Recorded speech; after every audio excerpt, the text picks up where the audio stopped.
Good afternoon. On behalf of the Dykes family and the Hostetter family, we would like to welcome each one of you here this afternoon as we celebrate the life of Bob. We're going to open with a word of prayer, if we can bow our heads. Lord, as we open this service to celebrate the life of Bob Dykes, we want to invite you here. He has left us too soon, leaving behind Marilee, Rob, Ross, Kate, Candy, and Archie, and another grandchild to come soon. We are saddened deeply by his death, but thankfully this isn't the end story here. We have the comfort and assurance through your word there will be a resurrection. We can't wait until that day. Amen.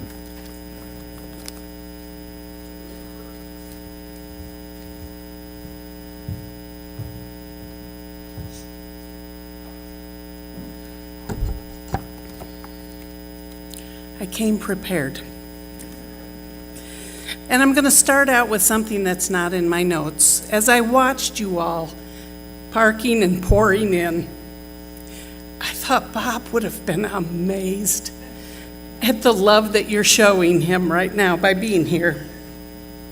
And I thank you. I add my welcome. Robert Lee Dykes Jr. was born on May 22, 1956, in Miami, Florida, to Elizabeth and Robert Lee Dykes Sr. Bob was the youngest of 4 children. He had 3 beautiful older sisters to dote on him, which is why in our family we sometimes called him the King Baby. Deb, Denise, and Dee Dee.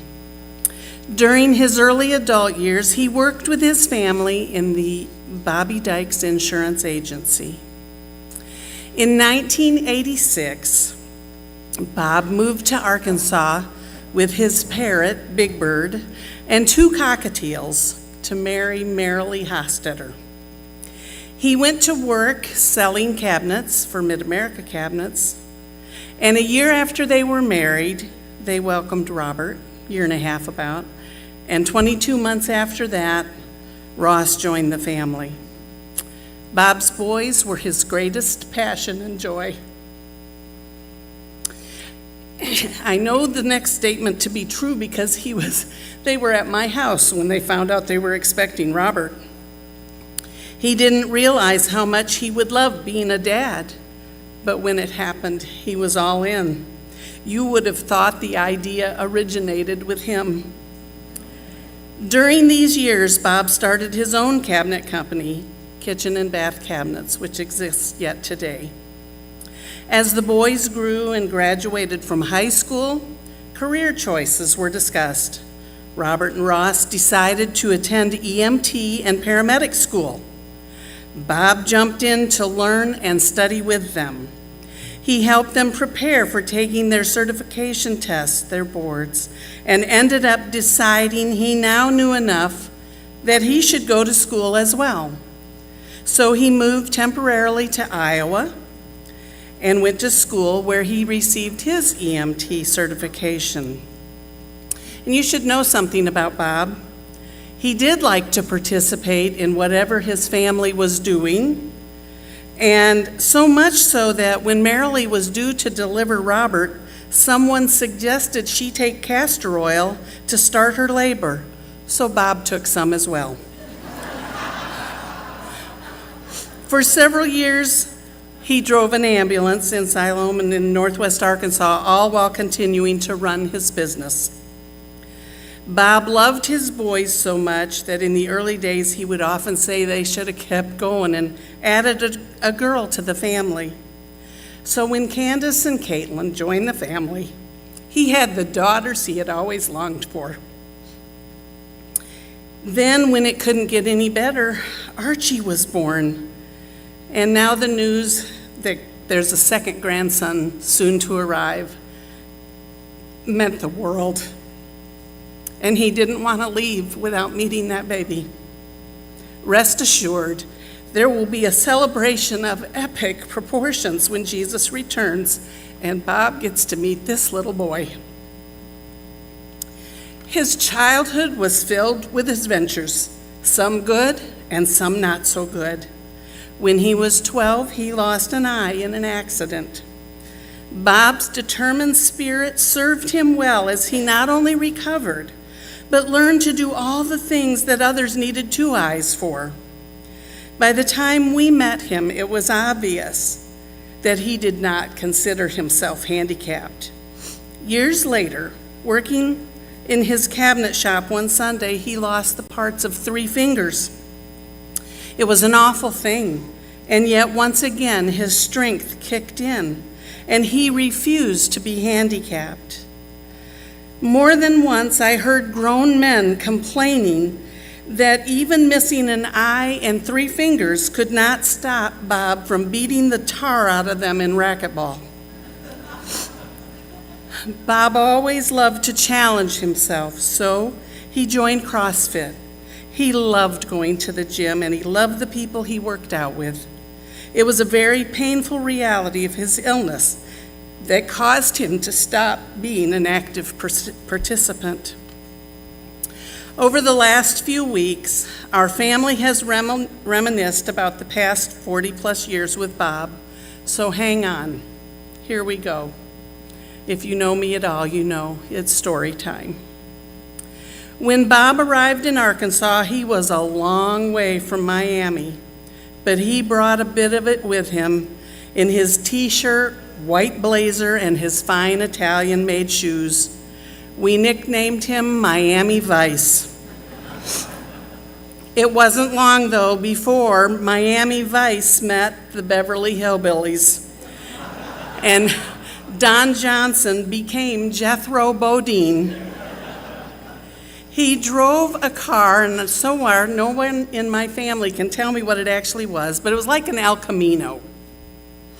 And he kept dog treats in it. He would buy a big box of dog treats. Every time that car started up, every dog in the neighborhood would come running. I remember laughing so hard watching him drive away with the neighborhood dogs on the run behind him.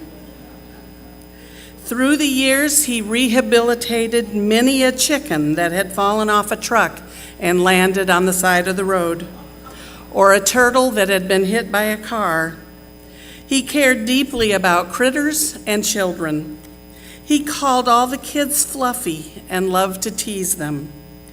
After losing his fingers, he would often stick the stubs out and let the kids pull on them. Or he would stick a stub up to his nose and make it look like the finger had disappeared. It was Rhodey and Kelly's wedding weekend, and we had just arrived in Nashville.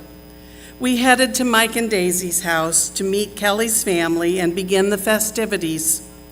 After we had arrived, introductions began.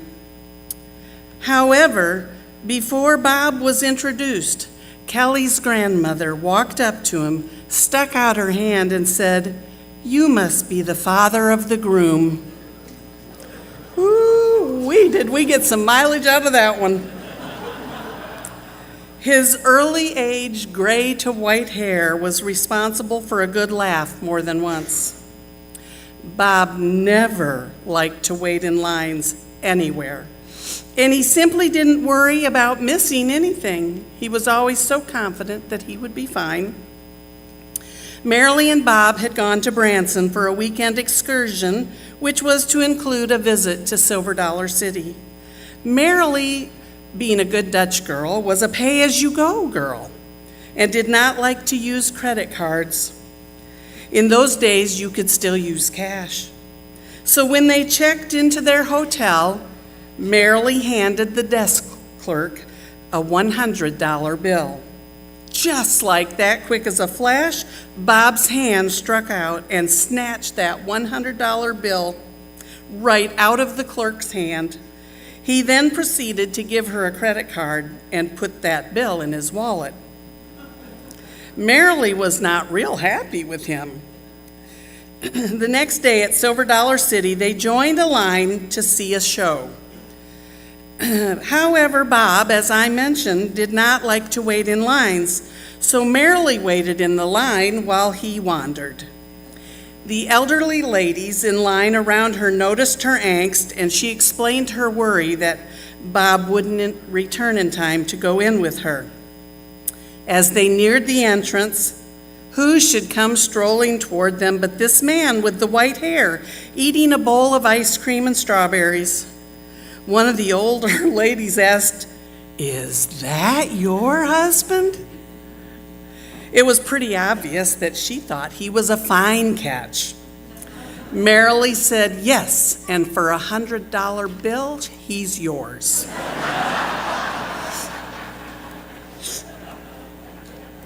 One summer, our troop of 20 took a trip in our bus to New England. We stopped for a couple of days in Maryland in order to visit Washington, D.C.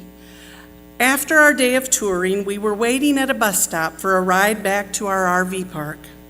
It was hot, and Bob was certain there had to be a quicker way. Did I mention he didn't like waiting? Enter 3 taxis. Bob talked with the first driver and negotiated a ride for all of us at the bargain price of $10 per taxi. The bus was free. We all crammed into those taxis driven by men who barely spoke English and apparently were not really familiar with the rules of the road in this country. With windows down, no air conditioning, sticking to the authentic pleather seats, we were off on an adventure. As we turned into the RV park, there was our air-conditioned free bus, dropping off the people we had been standing in line with. To make it even better, the $10 ride had not been negotiated with the other taxis. In 2008, Robert had gone on a mission in Thailand. 9 of us made the trip to visit him and do some sightseeing. We were on 10 flights in 11 days. Bob got as much mileage sightseeing in the airport as he did anywhere else, so while the rest of us made it to the gate to wait to board our plane, he was off wandering. Flight after flight saw Marilee a nervous wreck, certain that Bob would miss it. Several times we were already well boarded and the last couple people were getting on when in the entryway there would appear Bob with a big grin on his face. He never missed a flight. There were so many things that made Bob the colorful block of fabric that he was to our family quilt.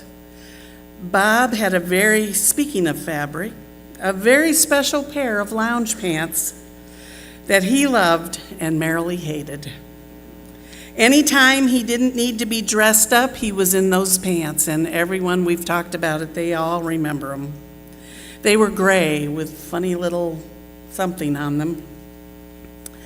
Anytime he was wearing them, Marilee just hated it. So we held an annual white elephant gift exchange in our family sometime between Thanksgiving and Christmas every year. And on one particular year, Marilee was a bit squirmy as we got ready to play the game. It was like she was waiting for something to happen. We soon learned the cause of her angst. Those pants were wrapped up as a gift. They were definitely a white elephant. Bob broke every rule of the game as he flew across the room and claimed back his prized pants. Once again, we all had a great laugh. From his earliest days, he had a tremendous love of being on the water. It was literally, and I do mean literally, his backyard. He learned to drive a boat as a young boy, and that love never left him. On a trip to Upper Michigan, we rode bikes along the water and all over Mackinac Island, ate wonderful food, and delighted in the flowers. However, one of my favorite memories of that trip was watching Bob on the beach in Charlevoix strip to his boxers and dive into very cold Lake Michigan. Hot or cold, if he saw water, he had to get in it. But it wasn't just water that he loved. He loved all of nature. In more recent years, his love of the outdoors took him on a cross-country biking trip with Marilee and many other friends who are here today. Hiking in Patagonia with Marilee, Shirley, and Jay, and other hikes, both international and domestic. He never believed that anything was too hard to accomplish. His dreams were big, and he didn't just dream, he acted. He was passionate about several things, and I suspect that most of you in this room know at least one of them. But just for kicks, anybody who's ever worked in the kitchen with him at Springtown, can you guess his passion that I am thinking of? Recycling. He loved recycling so much and was so passionate about it that when we would take bus trips years ago, wherever we were, he might go through the trash and fill up a bag wherever, and we had a bin under the bus that he would fill with bags of recyclables, and they would come all the way back to Arkansas with us. If we were on a trip to Branson and the family was all in their individual cars, Bob and Marilee's car, large or small, would be filled with bags by the time they came home so that they could go to recycle. Whatever Bob did, whatever he believed in, he did it with all his might.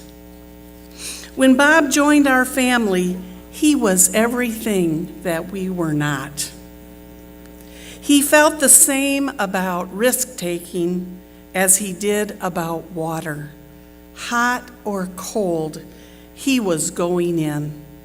We were more your steady plodders. Each of you here today has a different view of who Bob was, his strengths and his weaknesses. Regardless of that view, he brought something to each of us that could bring a smile from time to time or challenge us to try harder and do better for the world around us. Perhaps we learn not to feel sorry for ourselves or let our handicap stop us from living a life of curiosity and compassion. Bob was my brother for 40 years, and he shall remain the brother in my heart always.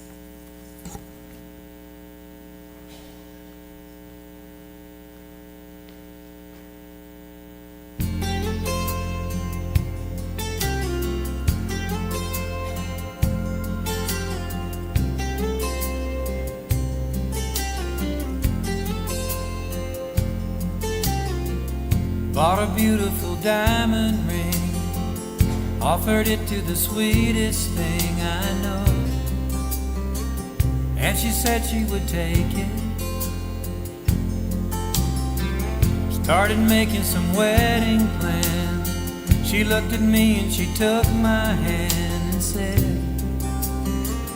"Are you sure we can make it?" I said, "My granddad's still in love with my grandma." I said, "My dad still thinks my mom's the sweetest thing he ever saw." I come from a long line of love. When the times get hard, we don't give up. Forever's in my heart and in my blood. You see, I come from a long line of love.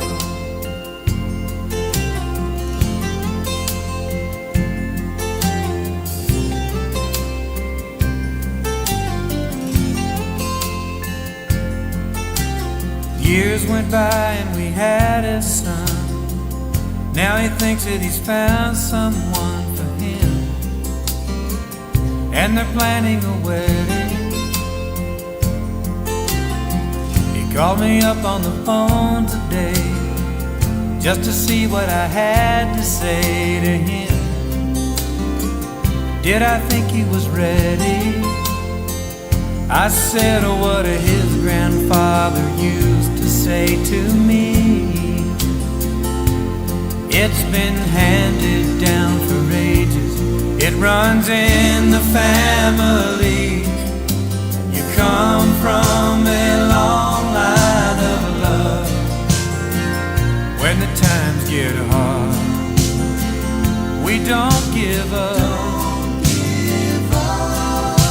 Forever's in your heart and in your blood.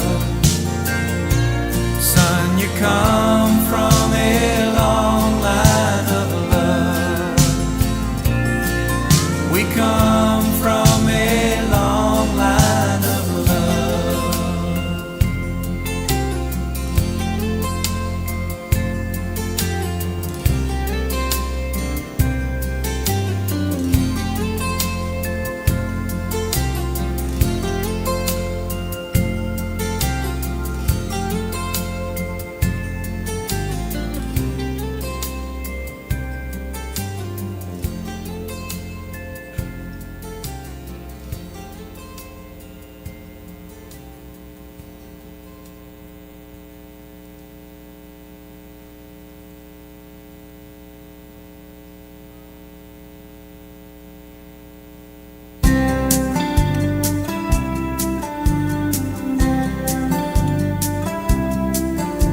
Last night we brought the children by to visit their grandpa, and it's plain to see they're truly part of him. And while we were there, their grandma took out some old photographs. Man, he sure looked a lot like me back then. I'm seeing my father in me. I guess that's how it's meant to be. And I find more and more like him each day. I notice I walk the way he walks. I notice I talk the way he talks. I'm starting to see my father in me.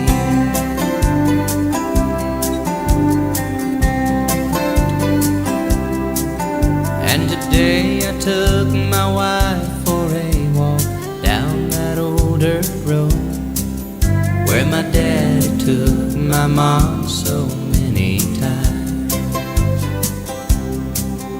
And we found the time to mention things we never had before, and we shared some thoughts about the family line.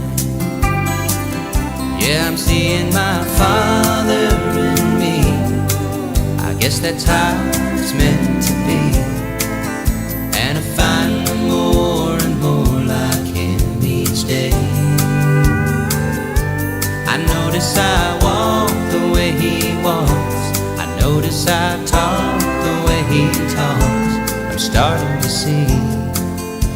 Father and me. And now looking back, I can recall times we disagreed, when I could not take hold of his old-fashioned ways.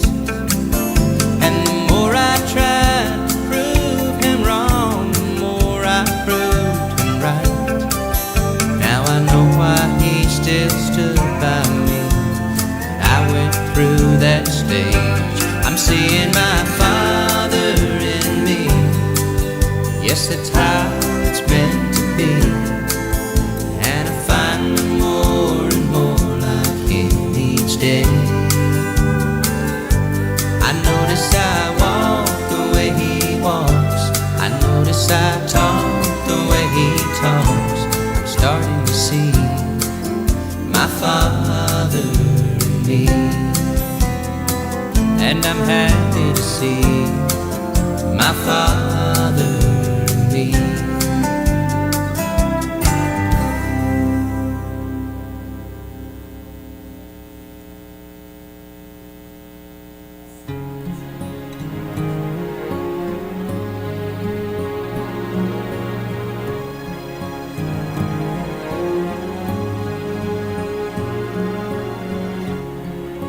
I wanted you for life,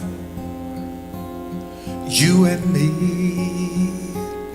in the wind. I never thought there'd come a time that our story would end. It's hard to understand, but I guess I'll have to try. It's not easy to say goodbye.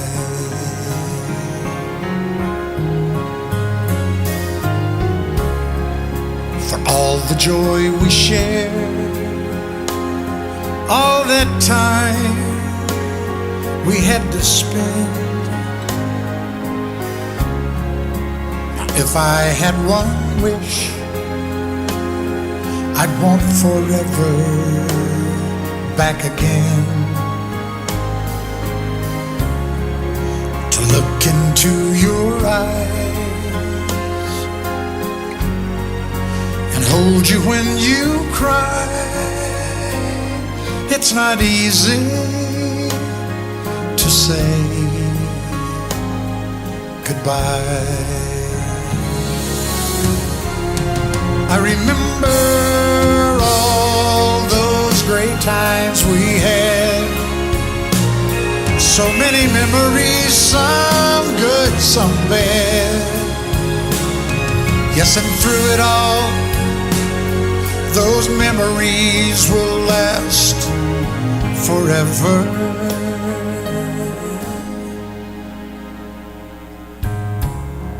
There's peace in where you are. Maybe all I need to know. And if I listen to my heart, I'll hear your laughter once more.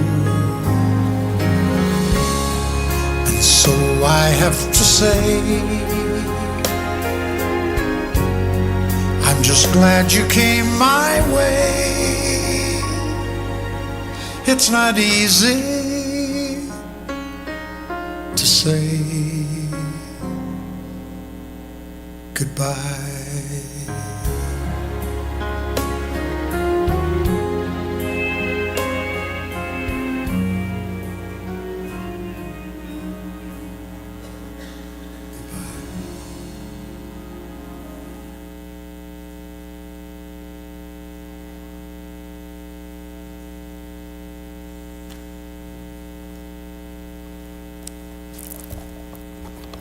I put that slideshow together and knew that last song wasn't going to be an easy one, especially to talk after. I'm going to add my appreciation on behalf of Marilee and Robert and Caitlin, Archie, Ross and Candy, Thank you for honoring Bob today with your presence. Being here today speaks great volume to the value and the impact of Bob's life.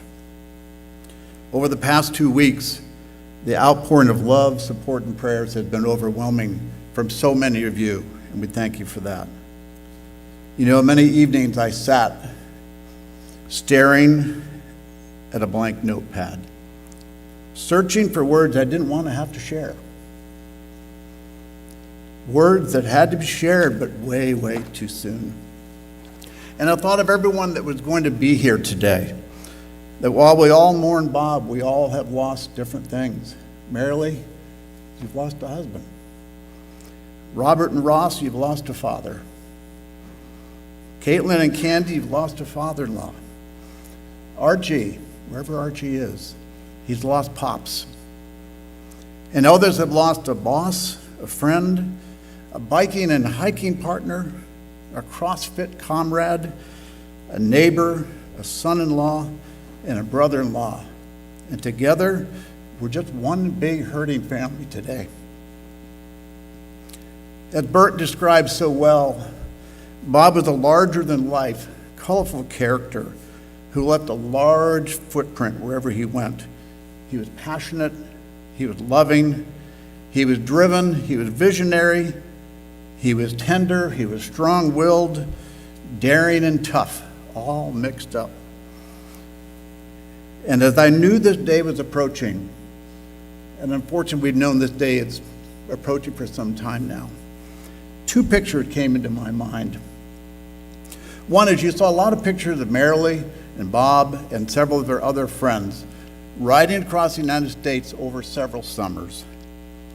That inspired me to buy a road bike so I could ride with my biking friends. Buying a bike does not make you a biker. Do you know that? I mean, look at me. Do I look like I'm Tour de France material? No, I'm not. Try as I might, I could not keep up with the strong legs and lungs of my friends. But almost without fail, Bob would fall back and with words of encouragement try to keep me going. My legs still felt like jelly, and I struggled to keep up, but my spirits were always lifted. By the way, my road bike is for sale if anyone's interested. Bert mentioned that Bob loved kids, and it was amazing that kids almost universally loved Bob. It was fun and magical to watch. My grandson Brooks loved Bob, and Bob felt the same way about Brooks. My grandson doesn't warm up to folks quickly, but Bob was an exception. The last time Bob was able to be with the entire Hostetter family, I watched Brooks gravitate to Bob like a moth to a light bulb. Their smiles and laughter are permanently etched in my heart. And so each of us in our own way and for different reasons grieve today. I love Eugene Peterson's take on Psalm 34, 17 and 18. He has a way of just putting it straight sometimes. He says, "Is anyone crying for help? God is listening, ready to rescue you. If your heart is broken, you'll find God right there. If you're kicked in the gut, he'll help you catch your breath." Marilee, Robert, Kate, Ross, Candy, and even little Archie, God sees your broken hearts. Better yet, he promises to stay close and replace your pain over time with his gentle breath.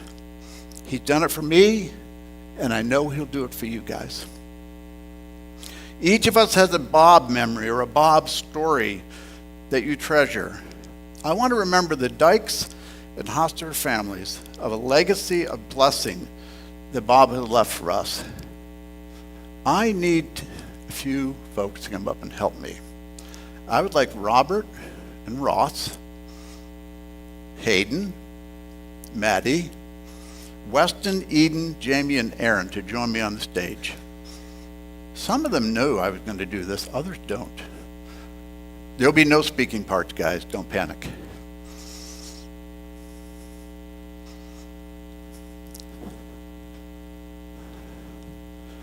We are missing 2 of the original 10 cousins. Harrison and his wife were on a trip, and Hamilton was not able to get off to join us today, so we missed them. But before this boy's 12th birthday, Bob read Gary Smalley's book called The Blessing. And from that book and the biblical story of Jesus in the temple at age 12, Bob began what we simply call the blessing in our family. All 10 of the cousins had their turn when they turned 12 years old. They chose their favorite meal to enjoy as a family. Every family member and even their fellow cousins wrote and read letters to them. Letters recognizing what made them special and promising to always stand in support of them no matter what. And so today, Robert and Ross, your 8 cousins, your grandparents, your aunts, and your uncles are cashing in that promise. It will carry through the days and the weeks and the months ahead. Now, the legacy of the blessing rolls on. I don't know how we're going to do this, but I would like for Emmeline and Harper, Archie, Brooks, come on up, guys, I call your name. Brooks, Katie, Everly, Lacey, Ellie Ray, Riggs, and Charlotte. And I will not ask the 2 that are on the way. Candy's going, no, you don't call me up. Please don't call me up. And I've got one of them up for already.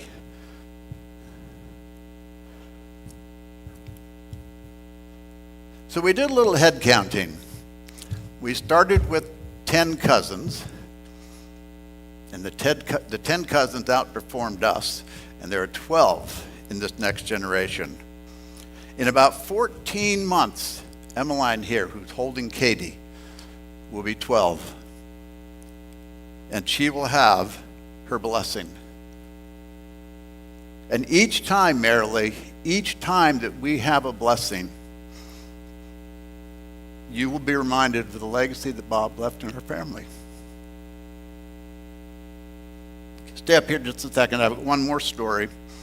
Another biking story, believe it or not. A group of us were riding in Michigan's Sleeping Bear Dunes National Lakeshore. Bob and I had climbed up a difficult 10-degree grade hill. Bob insisted we had to go back down that hill and help Nora, who was on this trip with us. We have to help Nora back up that hill. I was not the only person that Bob cared for. And so we rode back down the hill and pushed Nora up that hill while she pedaled. That willingness to lift someone else's burdens, to bless them, was vintage Bob. It reminds me of Romans 12:15. It said, be happy with those who are happy and weep with those who weep. Bob leaves us all with this legacy of a blessing challenge. In your place of work, your home, your exercise club, your family, your church, and your circle of friends, look for those you can bless. Look for the hurt. Look for the loneliness and the grief. It will involve laughter and many times tears. That is our calling until that great day, described in 1 Corinthians 15, 51-52 happens, and this says this, behold, I tell you a mystery. We shall not all sleep, but shall all be changed in a moment, in the twinkling of an eye, 2 eyes for Bob. And at the last trumpet, for the trumpet will sound, and the dead will be raised incorruptible, and we shall all be changed. Bob will have 10 full fingers again.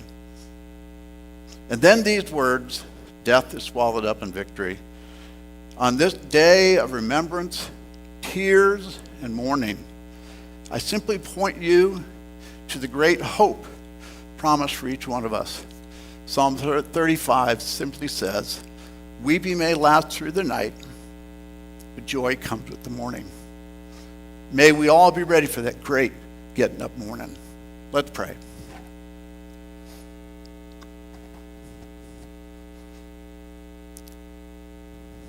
Dear Heavenly Father, I thank you that you are a God who looks down on this sanctuary right now. and you feel like we do. Bob was your child. You loved Bob more than we did. And we thank you that he is safe in your arms and that you have promised each one of us that great getting up morning. But until then, Lord, there's a lot of pain right now. People are missing Bob, figuring out how life goes on without Bob.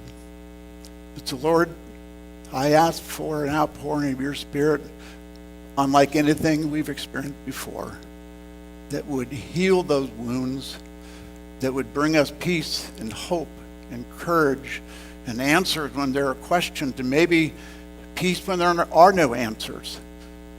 So, Lord, thank you for each person here. May we leave here taking a little bit of Bob with us, the courage to reach out, to lift people up, to help them, to push them up the heavy hills in their lives, and do it in honor of Bob. In thy name, amen. Thank you again for coming. Please stay by and visit the family. I think you're just dismissed. There's no formal way out. But I know on behalf of Marilee, the entire family, Dykes and Hostetter, your presence here today is incalculable. So thank you.